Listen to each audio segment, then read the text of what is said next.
So I think there's a consequence to that natural tendency, and that is we cheapen what really does matter.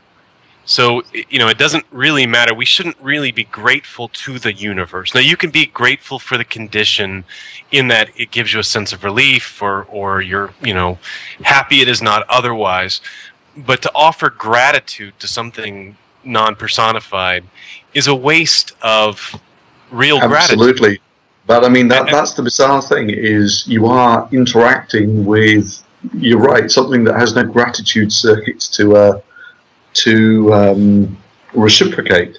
Well, I went to a seminar. I went to a seminar with, I think his name was Frank Turek, and he talked about the fine-tuning of the universe. And what he actually did was talk about how the universe was in no way fine-tuned for our existence at all, and then assumed a conclusion at the end that all of the things that he said to contradict that point somehow proved the point that the universe was in some ways fine-tuned for us, simply because it seems so ridiculously not fine-tuned for us. And this is one of the problems that you have with religious belief, believing that everything is supposed to happen for a reason and that God is looking out for us. We are not the center of the universe, despite what Bob Enyart wanted to say on his last radio interview with me, that we are not the center of all things, that the universe does not exist because of us. Our futures are not changed by our wishing that they change. And people need to believe that they can always appeal to some other power so that 2 + 2 can equal anything other than 4 when they absolutely cannot afford for it to be 4.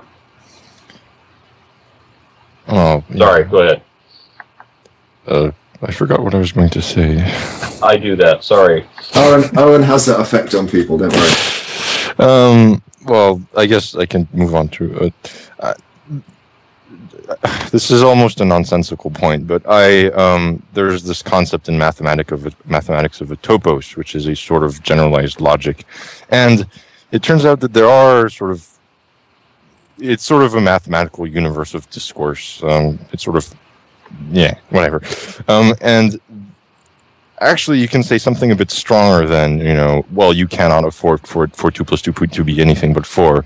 It's more like, if 2 + 2 is not equal to 4 and is equal to something else, discounting like moduluses and other interesting things, what actually happens is that your entire logic becomes trivial, and falsity is impossible to distinguish from truth, and essentially nothing is different. And so, like, basically, there are logics which work differently than ours, or mathematical universes that work differently than the ones we're used to in set theory, etc. But in order to be interesting, they have to at least have a certain sort of core of things that they agree on. And it turns out that once you start breaking these very core things, which are basic axioms of logic and the existence of truth not being equivalent to falsehood, you just sort of end up with this one, everything becomes equivalent, and there's this one sort of trivial logic that everything becomes if you don't. I don't know why I'm talking about this. This is sort of unrelated. I think you've got a real point there, which is there's a reason why we use logic and not some other set of rules. And the reason is that logic actually is an accurate description of reality.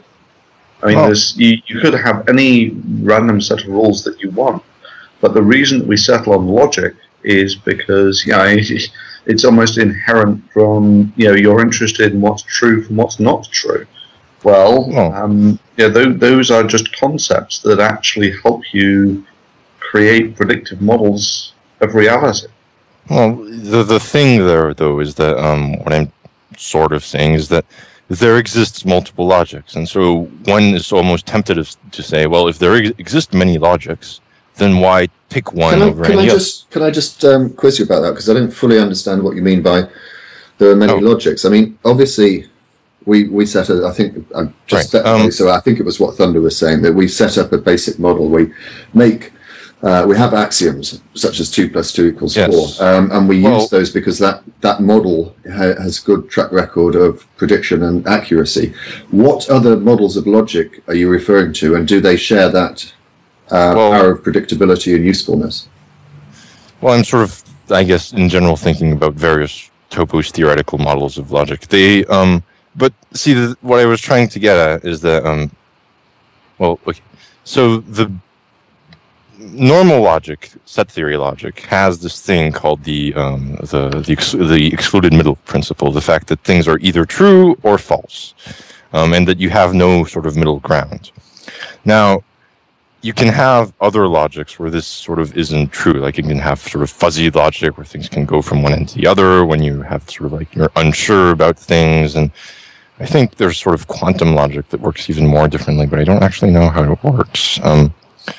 But what I was trying to get at was that even if you sort of say that there exist many logics and that therefore we don't know which one is correct or which one we should agree on, because the thing is that demonstrating that a particular logic works better than another one doesn't necessarily work that well. For example, I saw a nice book which sort of constructed calculus without the principle of the excluded middle, and which sort of forced infinitesimals into existence or into semi-existence. It was sort of weird. They didn't not exist, but they also didn't not exist, which is confusing.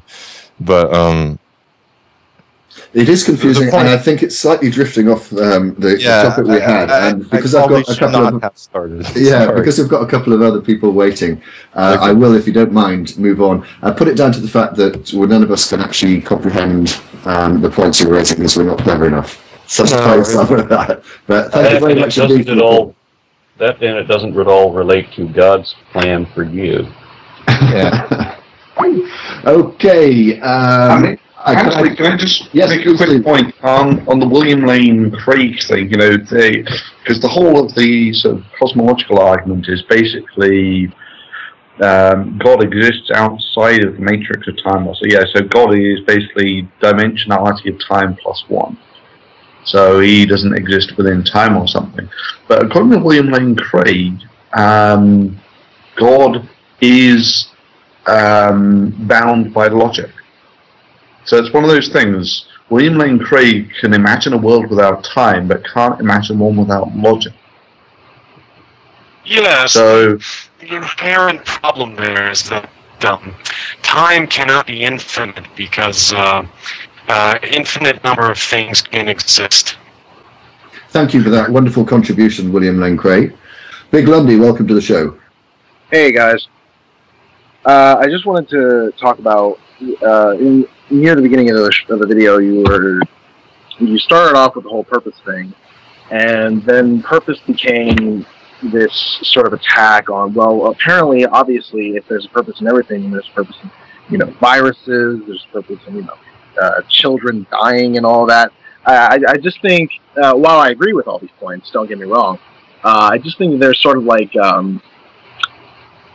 there's an obvious cognitive dissonance with most people who believe in God. Most people who call themselves a Christians or call themselves whatever, or just say that they're spiritual or anything like that, they don't think too much on those aspects. They don't really reflect too much on the idea of, well, if God designed everything, then he designed the bad stuff too. They don't reflect on that. And if it's ever really brought up to them, they usually just make something up in whatever theology they have to just completely get around it.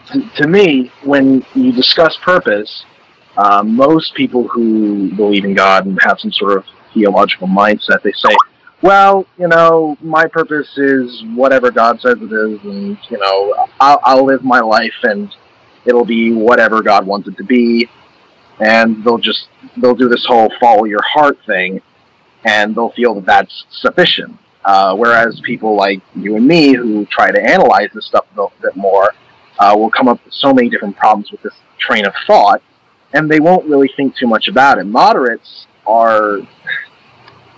make up the vast majority of most religious followers. And to me, there's a huge difference between how a fundamentalist will look at purpose and how a moderate will look at purpose. I think that's undoubtedly true, and I suspect that, as you say, a lot of people don't actually address this question because they know that the answers are likely to be uncomfortable. Concordance. Yeah, so the study of this is what Theodicy, right? Theodicies are apologetics around the problem of evil. And from what little I've read on the topic, there is really no good theodicy. None of them seems very satisfactory. You're either attributing to God some higher plan, or you're talking about all sin being the result of human shortcoming. And neither one of those is, to me, a very satisfactory explanation. And it's maybe one of the areas... If I may just add this, because I think this is something we touched upon a couple of shows ago. And during the course of the show, I'd suggested that perhaps hell had been, and Satan had been created by a church in order to use as an effective stick to go alongside the carrot of eternal bliss in heaven. But I subsequently watched an interesting documentary about the evolution of Satan and hell, and it was put forward in that documentary that the reason that this was created by the church, and it undoubtedly was, hell and Satan don't really feature in the Old Testament very much at all. It was actually to do just that. It was to explain why bad things happen. And having thought about it, I think that's much more plausible than the explanation that I originally came up with. Are you talking about the one where the Catholic priest admitted that they were tools of control, and where he said that the church cannot control adults, and that's why they wanted everyone to be reborn? I wish it was. I haven't seen that one. Okay. You know, I made a video on intelligent design creationism and the theodicy problem. And a lot of people have identified this, and I think Thunder touched on it, but if you're going to say that God has a role in designing bacteria and viruses, etc., and suffering in general, and you're saying that it's an intelligent design, that you have a God that intervenes, but not in a detectable way. It's not a straight creationist. He speaks a word, and the entire world exists in a certain way. And if you do away with the whole question of Adam and Eve and original sin, now you've got what they were calling deism under a stroboscope, right? With the idea that God would come and tinker a little bit in order to release malaria, and God would tinker a little bit to make sure that HIV developed, right? So it's almost the worst of both worlds, and so I've actually met Christians who object to intelligent design creationism because of the complications it adds to the theodicies. I don't know if we want to celebrate that or criticize it, but it does make it more challenging to explain why God would continue tinkering with these really great pathogens. Why keep modifying? Why invent the flagellum that makes it possible for E. coli to become enterohemorrhagic? Well, I think this is something we've discussed before. God seems to be somewhat incompetent and also somewhat remarkably arrogant, because if I recall rightly from Genesis, at the end of each day of creation, he stood back and said all was good, when it quite clearly wasn't. I hope Rockus is now with us. Hello. Yes. Hi, how can we help you, sir? Well, I've had sort of a thought in my head for quite some time now, and I desperately need some outside input. So I was thinking that ever since the Arab Spring came about, that this might lead to, at least in some places, a possibility for free thought to infiltrate the Arab world. So if you could give me some criticism comments, that would be great. I mean, I've not kept close tabs on the Arab Spring, but it seemed to me that it was a very promising start that has subsequently gone on to not only not deliver the goods, but to take steps in a decidedly poor direction, in that many of these countries are looking to base their rule around Sharia, which I think is it's not the way to go for free thought. The Arab Spring, I'm not even familiar with the concept, and I imagine that maybe some people watching the show aren't either. Do you just want to explain a little bit about what it is? Sure. Okay, so basically, the thing is, in the spring of this year, there was sort of a string of political uprisings all around the Arab world. It started in Tunisia, and then it spread to Egypt and Libya, and now it's sort of, well, the governments in Tunisia, Libya, and Egypt have now been overthrown, and the one in Syria is in deep trouble, as well as the one in Yemen. Tunisia has since had an election into some sort of body which will write the future constitution. Libya has not yet, and Egypt is currently in the middle of a very long and complicated electoral procedure. And so basically, people seem to be very pessimistic, or at least some people seem to be very pessimistic about the idea that the Muslim Brotherhood will get more influence. But the thing is, well, at least in Tunisia, which is the only country that has had elections so far, the Muslim Brotherhood sort of equivalent party has gotten a plurality of the vote, but not a majority. So it has formed a coalition with two secularist parties. And that's really what I'm trying to get to here.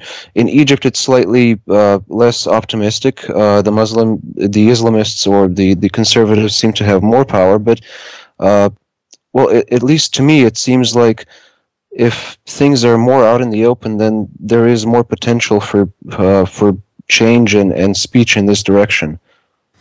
And Thunder, was your point that the optimism that you had has been negated because it's simply passing a poison chalice from one bad entity to another? Well, I mean, this is the strange thing about the Arab Spring is usually when you get these things overthrown, they're usually bloodily overthrown. And so you're right, you know, you just play music with dictators, you throw out one dictator, you get another one in. All of these were, with the exception of obviously Libya, were relatively bloodless. Actually, let me take that out. Tunisia was bloodless, Egypt was largely bloodless. Libya, of course, was brutal, and Syria has had several very bloody put-downs of the uprising. But yeah, Egypt and Libya, the last that I heard from them is they were looking to base their new constitutions around Sharia, which, I mean, I've not kept, I don't have a good feel for this, but I would guess that Sharia is a lot easier to get than it is to get rid of. Well, you should be careful about the phrase based on Sharia. That can mean almost anything. Okay, based, because some people say that the current legal system is at least partially based on the Bible, which, okay, fine, you can make that argument badly, in my opinion, but it can mean that, right? It can mean a whole lot of things. So, at least my sense of the guy that's... What do you understand by the term Sharia law? It's some backward Bronze Age stuff in the Quran. I don't really know exactly what it says, but my sense of what happened, at least in Libya, where the guy that's currently in charge of the transitional government said that it would be based on Sharia, is that the man is a progressive, but he had to kowtow to certain elements in the country at the time, and I would really be quite careful about what it means based on Sharia. It doesn't necessarily mean that they're going to institute Sharia as it is in the Quran. The only place that you get the Sharia is in the Quran. But I mean, yeah, the point of pedantry aside, it seems that you get a propensity of people who take Sharia very seriously. And when you get people who take the Sharia very seriously, let's just say they have a dim view of progressive views of Sharia. So, I mean, I think progressive Sharia does sound an odd expression, I have to say. Well, okay, so like it does sound strange, perhaps in the West and to us, but you know, if you heard somebody, for instance, in a very Christian country say that they're going to base their legal system on the Bible. Well, that's the second time you mentioned that, and I have to say that I've never heard of that. I'm not saying it doesn't happen, but I don't see how they could. They say it in America. They say it in America all the time, and oh yeah, they do. Really? It's crazy. Yeah, they do. They want everything biblically based here. Now, when they say that they want to base their morals on the Bible, and every evangelical organization in this country says that sort of thing, when they say they want to base their morals on the Bible, they don't mean that. They mean they want to base higher morality, or they want to say that their higher morality is based on the Bible, when in fact it is not. There is nothing akin to morality to be found in the Bible. Fortunately, nothing that we do in the United States is biblically based other than criminal activity. However, in this sense, Sharia is different from those who would say the Bible is the basis for law, in that the Sharia is obviously just Islamic or Arabic for law. So it's actually specific what the law is if you're going to apply it according to the Quran. Okay, I'm curious, just going back to this biblical legal system. I mean, these people quite clearly must never have read the Bible. No. It's worse than that. They have. There are a number of politicians in the Senate now that had gotten their start through an organization called the Chalcedon Institute, and the Chalcedon Institute was founded by a guy named R.J. Rushdoony, who his motivation was to overthrow the secular government erected by the Founding Fathers and put in its place one that would enforce Levitican law. Not just Bible-based morality and whatever that means, because they don't know, because they didn't read it. Levitican law, which they have read, and which does endorse slavery and does endorse the death penalty for both homosexuality and the eating of shellfish, as well as mixing of cloth fabrics and planting, two different types of vegetables in the same field. Yes, all of that. You had better keep the feast of the unleavened bread, because that's what the book promises. And if you gather sticks on Sunday, we will frickin' kill you. That's what these people actually wanted our government to be. It's Bill Maher did this thing where some guy comes up and says, I believe in the Ten Commandments. I think it's a good way to base your life around.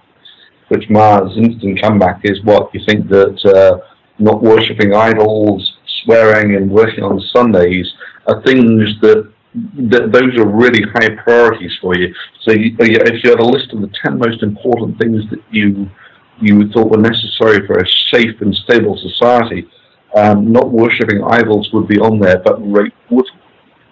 And slavery is wholly endorsed. And if your daughter is raped, you sell her to the rapist. What a great deal, right? For about $150, you can convert it. $150. Rape a girl, $150, you got yourself a wife. Yeah. Someone to do the cooking and cleaning as well. That's great. Levitican law. Yeah, but this is what I'm not getting. And I'm not saying that you're wrong. I just can't understand it. I can see these people saying, "Oh, we want to return to Leviticus and Levitican law." Yeah, but do they actually spell out what that means, or do they just it's just like Perry's most recent video, where he's talking about, I'm not ashamed to be a Christian, despite the fact that other people are ashamed whenever he says that. When he talks about Bible-based morality, he is not referring to Leviticus. He's not referring to any of the morality that the Bible actually writes out and condones. I mean, for example, all the people that are against abortion, for example, and I want to clarify, I am not for abortion. I understand that there are times when it is necessary, and I want to allow for those times. I think it is a wholly irresponsible method of birth control. I think sex education, which Texas won't permit, is a much more responsible way of dealing with situations like that to cut down the abortion rate. But that being said, the people who want to oppose abortion as baby killing and all of this, they all turn to the Bible for that, when the Bible is rife with baby killing on any kind of excuse. And Numbers 5 does document where that abortion is performed not only with God's endorsement and support, but with His direct assistance.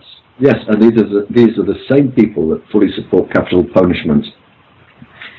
I think there's some sort of irony there. But just going back to Rick Perry, I mean, I wonder where it is in the Bible that it says that God prohibits gays working in the armed forces. I mean, where does he get that from?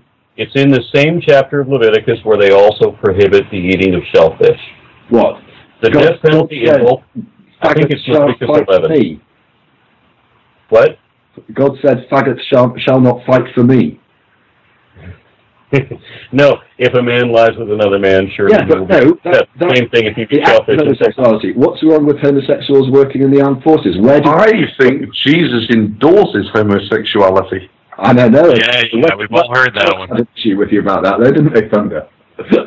Yeah, okay, so if I could just sort of justify my comment about moderate Sharia or progressive Sharia, I kind of got that from the interim constitutional declaration from Libya, which, okay, so it says that the Sharia is the principal source of legislation, and then in the next sentence it says that the right of freedom of religion is granted to non-Muslim minorities, and that women's rights are guaranteed, and then it goes on to say a paragraph about how scientific research is encouraged and protected and so on.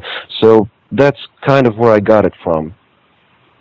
I mean, this is the other thing. To an extent, there is a lot of social inertia with all countries. Yeah, I think it's very hard just to have a piece of paper that says certain people have rights and people accept that. I mean, just take a look as an example of social change of our attitudes to homosexuality over the last 100 years. It's gone from the point where, you know, in England you could actually be put in prison for it to where no one even really bats an eyelid at it over a period of 100 years, right? But you can't get it turning on a dime. You can't write a piece of paper and get that sort of change in the social attitudes. So I mean, actually, to be fair, Thunder, it's actually shorter than 100 years. Sorry, do go on. I'll comment when you finish. But so yeah, I mean, if I really don't have a good feel for how the Arab Spring is going to play out, but it was a very optimistic start, and if I were to call it now, I would say that it's probably going to be very much more business as normal, rather than you know, secular democracies emerging on the south side of the Mediterranean. Well, I think Tunisia will be a secular democracy.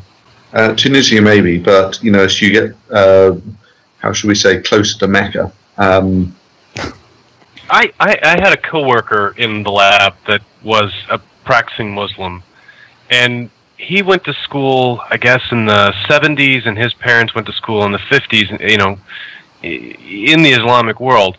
And he said that, you know, the spread of, is it Wahhabi-ism, has radically changed the countries in that region, so that, you know, what used to be a very progressive, you know, maybe somewhat provincial group of people has become this sort of radical fundamentalist group. And, you know, you look at old pictures from the 1950s and 1960s in the Arab countries, and they look very westernized. And, you know, today they're wearing what I guess would be in the West would be